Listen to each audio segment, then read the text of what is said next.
Buenos días, 6:22, 6:21.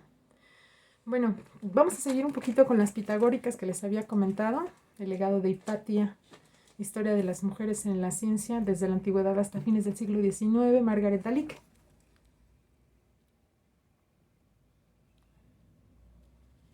Bueno, rápidamente, yo les comentaba. Sería de esperar que en esta poderosa tan activa de nuestras tradiciones históricas, la fama de las grandes mujeres del pasado estuviera especialmente condenada a sufrir reducción. Joseph McCabe. Bueno, así empieza la cita donde habla de las mujeres de ciencia y nos dice que a los egipcios les interesaban los aspectos prácticos de la ciencia, sacerdotes y sacerdotisas. Desarrollaron las partes de las matemáticas y la astronomía aplicables a los problemas del momento. Reservas de trigo para el comercio, bloques de piedra que se debían cortar para gigantescas edificaciones. Las mujeres en el antiguo Egipto tenían propiedades, supervisaban la industria textil y la perfumería, administradas por el Estado, y trabajaban como escribas. Bueno, un poco quería reflexionar con ustedes sobre esto. Bueno, sobre la importancia de la equidad. En realidad, en un mundo igualitario, hombres y mujeres tenemos derechos, hombres y mujeres tenemos deberes, y la realidad es que es muy saludable para todas las personas que haya un tope o un límite a la riqueza. Nadie está diciendo que no tengas un porche en la puerta de tu casa o que no tengas una casa de 2 pisos, pero ¿para qué quieres 10 o para qué quieres 100? ¿No? Somos iguales, los hombres y las mujeres tenemos los mismos derechos, hombres y mujeres, y es algo que muchas culturas han prósperas, muy bendecidas, ¿no? Que pues están conscientes de que la ley de Dios implica amar a los demás como a ti mismo. Entonces, en esta conciencia de la igualdad es donde están floreciendo pensamientos que nos recuerdan la importancia de compartir saberes, compartir labores, compartir responsabilidades y la inclusión, ¿no? Bueno, la medicina ya era una profesión establecida en Egipto antes del año 3000 a.C.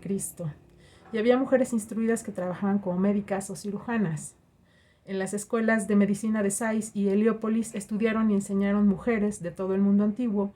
En el templo de Sais, al norte de Memphis, hay una inscripción que reza: vengo de la escuela de medicina de Heliópolis y estudié en la escuela de mujeres de Sais, donde las divinas madres me enseñaron a curar enfermedades. Moisés y su esposa Séfora probablemente estudiaron medicina en Heliópolis en el año 1500 a.C. y es posible que Séfora también haya asistido a la escuela de Sais. Estoy hablando del 2500 a.C. Nos dice: había cirujanas que hacían operaciones, cesáreas, amputaban senos cancerosos y entablillaban huesos rotos. Médica era frecuentemente sinónimo de sacerdotisa, pues en los primeros documentos quien prescribía la curación era la diosa Isis.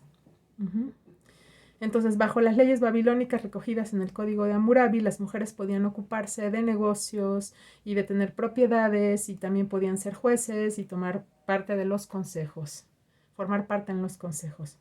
Las mujeres perfumistas desarrollaron las técnicas químicas de destilación, extracción y sublimación. Unas tablillas de escritura cuneiforme del segundo milenio antes de Cristo aparece el nombre de 2 de esas antiguas químicas, Taputi Belatekalim, y el título de Belatekalim quiere decir supervisora del palacio. Bueno, las pitagóricas, ¿no? Pitágoras de Samos, 582 al 500 a.C. Según el filósofo griego Aristoxeno, había tomado la mayoría de sus doctrinas morales de Temistoclea, una sacerdotisa délfica. En la comunidad pitagórica se suele llamar hermandad, con lo cual no queda claro el hecho de que la orden incluía hombres y mujeres en igualdad de condiciones. En la escuela había por lo menos 28 mujeres estudiantes, y Pitágoras era conocido como el filósofo feminista. Las especulaciones y descubrimientos de los pitagóricos eran propiedad común de los miembros de la orden, que las conservaban como secretos místicos. Todos los miembros escribían bajo el nombre de Pitágoras, lo cual hace imposible saber la atribución individual de los trabajos.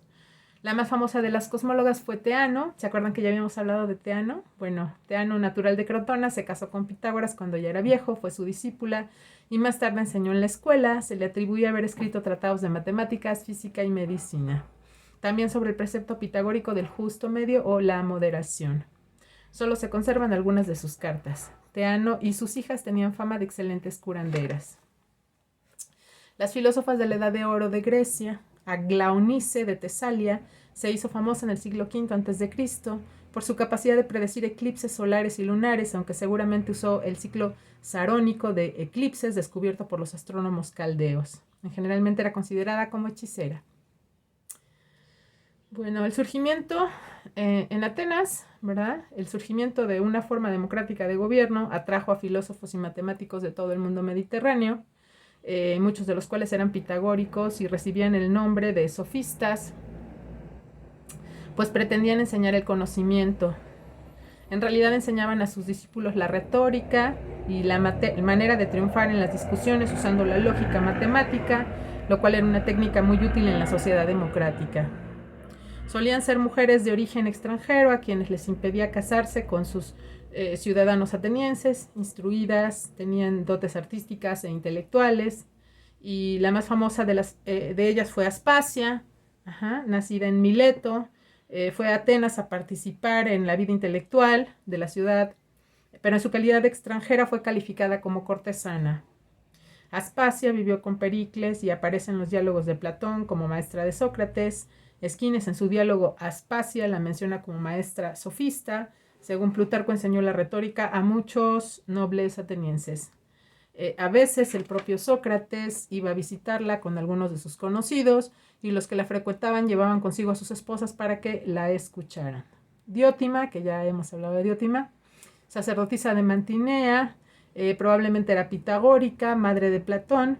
La madre de Platón, Perictione, también era buena conocedora de las matemáticas y la filosofía pitagóricas.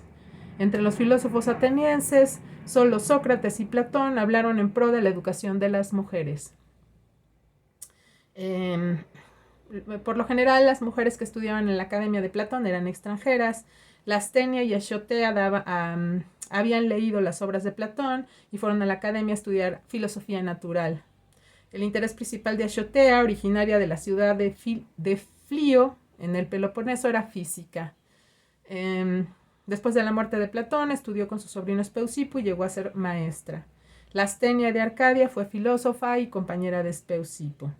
Asistió a la Academia de las Artes en Cirene en el 370 al 340 a.C., hija de Aristipo, fundador de la Escuela Cirenaica de Filosofía. Arete fue elegida para suceder a su padre como directora de la escuela. Se dice que enseñó ciencia natural, filosofía moral y ética durante 35 años en Ática y que escribió por lo menos 40 libros. Durante 35 años en Ática y que escribió por lo menos 40 libros, entre los cuales había tratado sobre Sócrates. En su epitafio se contaban, entre sus alumnos se contaban unos 110 filósofos. En su epitafio se decía el esplendor de Grecia y que tenía la hermosura de Helena, la virtud de Tirma, la pluma de Aristipo, el alma de Sócrates y la lengua de Homero. Entonces, Aristóteles creía que las mujeres eran inferiores a los hombres. En eso fue más representativo el pensamiento griego que su maestro Platón. En su muy importante obra de embriología, la generación de los animales, afirmaba que la hembra era un varón deformado. Entonces Aristóteles no tuvo una acercación como un acercamiento muy adecuado, que digamos, ¿verdad? Epicuro sostuvo la correspondencia con Temista, de quien decía que era una especie de solón hembra. Según Boccaccio, Leontio había guardado el estudio de la filosofía. Las mujeres como ella, le parecía muy mal a Boccaccio que hicieran filosofía. Y bueno, los historiadores de la antigüedad y la Edad Media se preocuparon más de la castidad y el libertinaje de las mujeres que de sus logros intelectuales. La historia sexual de Teano, Aspasia, Lastenia, Leontio se consideraba más importante que sus conocimientos. Las obras romanas como Lais, Elefantis y Salpe se descartaron debido a su supuesta inmoralidad. Para esas mujeres puede haber sido necesario mantenerse fuera de los límites generalmente aceptados de la vida matrimonial para poder instruirse y cultivar sus intereses científicos, o tal vez los ataques a su honra no eran más que intentos apenas disfrazados para desacreditarlas y desalentar a otras. A pesar de eso, las mujeres de las escuelas atenienses formaron parte de la tradición platónica que influyó en la ciencia hasta la era cristiana. Bueno, médicas en la Grecia clásica, ¿no? En la mayoría de las ciudades griegas había médicas y cirujanas que aprovechaban los progresos teóricos de las escuelas de medicina del Egeo, pero con el paso del tiempo las mujeres encontraron que su ejercicio se iba restringiendo cada vez más y que solo podían ser parteras. Ese patrón se repite en la historia hasta que por fin en el siglo XIX las mujeres pudieron incluso ese reducto, perdieron incluso ese reducto, aunque se atribuye a Hipócrates la fundación de las escuelas de ginecología y obstetricia que tenían estudiantes mujeres. Su escuela de la isla de Kos, centro de la medicina empírica, estaba cerrada a las mujeres. En cambio, la escuela rival de Gnido, en la costa de Asia Menor, aunque era menos innovadora desde el punto de vista científico, alentaba la participación de las mujeres. Hipócrates reconocía el valor de la medicina popular, las hierbas medicinales descubiertas por las mujeres. Una de las primeras hierberas fue Artemisa, poderosos reina de Caria en Asia Menor, que se decía Artemisa, conocía todas las hierbas que empleaban en los tratamientos médicos, y Teofrasto, Estrabón y Plinio alabaron su capacidad. Bueno, Agnodice reveló entonces que era una mujer y al hacerlo se volvió vulnerable a la persecución, tanto como mujer doctora como por haber participado en la medicina. La resistencia organizada funcionó, Agnodice fue liberada, se le permitió seguir ejerciendo, vestida y peinada como quisiera. Más tarde se cambió la ley y de ahí en adelante las mujeres libres pudieron estudiar y ejercer la medicina, con tal que solo trataran a mujeres. Las matronas romanas. Bajo la ley romana las mujeres eran poco menos que esclavas, pero su posición social era mucho mejor que en Atenas del periodo clásico y siguió mejorando en los 5 siglos del imperio. Durante los primeros siglos no hubo en Roma médicos profesionales. Cuando los romanos conquistaron Grecia en el siglo II a.C., se llevaron a Roma a varias médicas en calidad de esclavas y empezaron a adoptar, organizar y compilar conocimientos médicos de los griegos, como habían hecho con otras ciencias. Elefantis escribió libros de medicina y fue profesor en Roma. Según Sorano, era tan poderosa que tenía que impartir sus clases oculta por una cortina para no distraer a sus estudiantes. Salpe de Lemnos, quien escribió sobre Olimpia la Tebana. Livia, que murió a los 86 años en el 29 después de Cristo, había estudiado filosofía. Antiochis, amiga de Galeno, trabajó con él en la escuela de medicina en el monte de Esquilino. Antiochis, hija de Diodo de Tlos, el consejo y la comuna de la ciudad de Tlos, en agradecimiento a sus talentos médicos, pagaron la construcción de una estatua en su honor. Metrodora, contemporánea de Sorano, escribió un tratado sobre enfermedades de útero, estómago y riñones, entre otras muchas mujeres que escribieron sobre ginecología y obstetricia. Las más importantes son Cleopatra y Aspasia. Cleopatra vivió en Roma en el siglo II. Su tratado del Génesis fue de uso general por lo menos hasta el siglo VI, cuando se confundió con la obra de Mucio. Aspasia era una gran grecorromana del siglo II, especializada en obstetricia, ginecología y cirugía. Aecio de Amida, médico de un emperador bizantino, la citó abundantemente en su enciclopedia de medicina. Se atribuían a Aspasia 11 capítulos del libro de Aecio sobre su ginecología y obstetricia. Tertuliano de Cartago, un padre de la iglesia del siglo III, descargó su ira contra las médicas y las comadronas, acusándolos a todos de ser aborteras. Hay pruebas de que algunos médicos de siglos III y IV, especialmente las cristianas, se dedicaban a hacer obras de caridad y tenían acceso a las bibliotecas, a las obras de Galeno y Sorano y a los tratados escritos por mujeres. Cuando estas cristianas eran arrojadas a los leones, como tantas veces lo fueron, su martirio inevitable aumentaba su reputación de curanderas. Zenobia, reina de Palmira en Asia Menor, osó desafiar por años en su oasis a las legiones romanas, pues conocía toda la ciencia, la historia y las artes militares. Zenobia prosiguió sus proezas militares, proclamándose reina de Oriente y provocando al emperador Aureliano a declararle la guerra. Después de años de sitio fue derrotada, bla, bla, bla.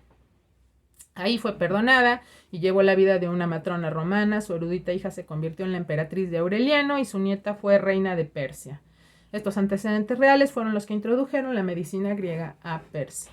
Bueno, entonces, con todo esto estamos viendo la importancia de sumarnos hombres y mujeres a la generación del conocimiento, pues en realidad en beneficio de toda la humanidad. Sí, la igualdad nos hace definitivamente mejores seres humanos, mejores personas, mejores sociedades, mejores comunidades. Yo creo que evidentemente no se trata de que ninguna persona pase a traer a otra, como dicen nuestros amigos chilenos, ¿no? Sino que sepamos compartir, que sepamos realmente ser lo que decimos que somos, ¿no? Seres con espíritu, ¿no? Seres con una espiritualidad que entiende mucho más que un mundo material, sino que entendemos un mundo espiritual, ¿no? Y que realmente las unas y los otros nos apreciamos, nos reconocemos, nos valoramos, nos respetamos, ¿no? Cada vez más. La pandemia nos ha permitido hacer contacto con lo más valioso de nosotros mismos, ¿verdad? Con la empatía, con la armonía, ¿verdad? Y todas y todos amanecemos todos los días a una nueva oportunidad y en esa nueva oportunidad decidimos, ¿verdad? Tomamos decisiones y decidimos acercarnos a nuestro espíritu, ¿verdad? A honrar lo más maravilloso de nosotros, que es el bien, la verdad, la belleza y la justicia. Y todas y todos estamos en este sendero de aprendizaje, ¿verdad? Y todos los días aprendemos cosas maravillosas. Entonces, bueno, la igualdad permite que haya muchas formas de sobrevivencia magníficas. Cuando la riqueza se modera, o sea, pues mantengan si quieren el 50% de la riqueza, ¿no? ¿Por qué no? No necesitan 300 casas donde no viven, necesitan una o dos o tres, o a lo mejor una en cada país que les guste y ya está, ¿no? Pero no necesitan ser dueños del mundo, nadie es dueño del mundo, estamos todos aquí de paso, aprendiendo lecciones sobre bien, verdad, belleza, justicia, sobre fe, ¿verdad? Esperanza y caridad. Entonces, cuando hay un límite a la riqueza, hay mucha prosperidad en los pueblos, ¿verdad? Y pues la riqueza no vacía a quien la posee, sino que se le multiplican los bienes, porque esa es la palabra, ¿verdad? Porque en el inicio fue la palabra, ¿no? Todos sabemos la protección del rey David, ¿verdad? La descendencia del rey David. Bueno, entonces, mucho gusto saludarlas y saludarlos. Sigan tomando sus sesiones, llévense tranquilos los asuntos de las evaluaciones, ya estamos prontos a regresar a la universidad, afortunadamente en todas las actividades prácticas que se necesitan, ¿verdad? Y que aquí también necesitamos. Bueno, entonces, bendecidas y bendecidos sean.